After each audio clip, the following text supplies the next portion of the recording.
Железнодорожный узел Басарабяска является одним из крупнейших в Молдове. Он объединяет 11 отраслевых предприятий и обслуживает железнодорожный путь протяженностью почти в 400 километров.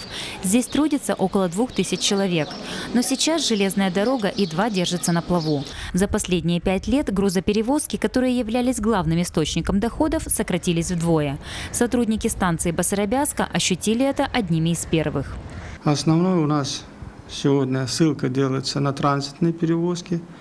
В сутки имеем где-то 2 поезда, 2 состава, которые пропускают станции Бессарабский на Галац. И, конечно, своя местная погрузка, свое местное формирование – это зерновые продукции. Нам хочется больше объема.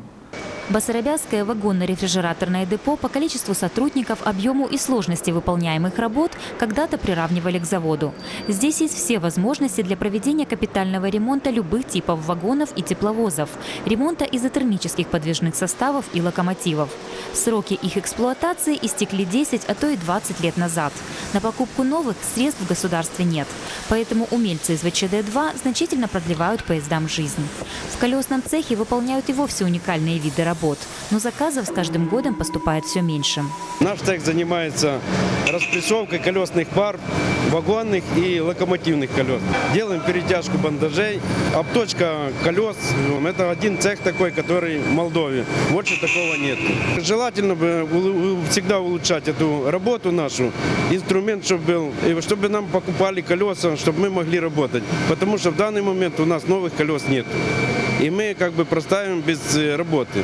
Как отметил начальник ВЧД-2 Александр Димитров, производственные показатели на предприятии действительно снизились. И одна из причин этого – ситуация, сложившаяся в Украине. Экономика всех государств мира, она влияет на работу железного транспорта. Если там есть сбои, значит, соответственно, сбои получаются у нас. Потому что мы перевозим грузы и материалы для работы всех промышленных предприятий. И вот в данном случае вы видите, что делается на Украине. Вот эта ситуация тоже сказывается на деятельность нашего предприятия. Из-за сложного экономического положения на дороге ВЧД-2, как и другие предприятия узла, на протяжении нескольких месяцев работало в режиме технического простоя. Задержка в выплате заработной платы достигла 3-4 месяцев.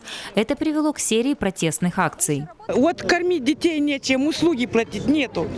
Железнодорожник выполняет план, все вот это, почему не выплачивается зарплата?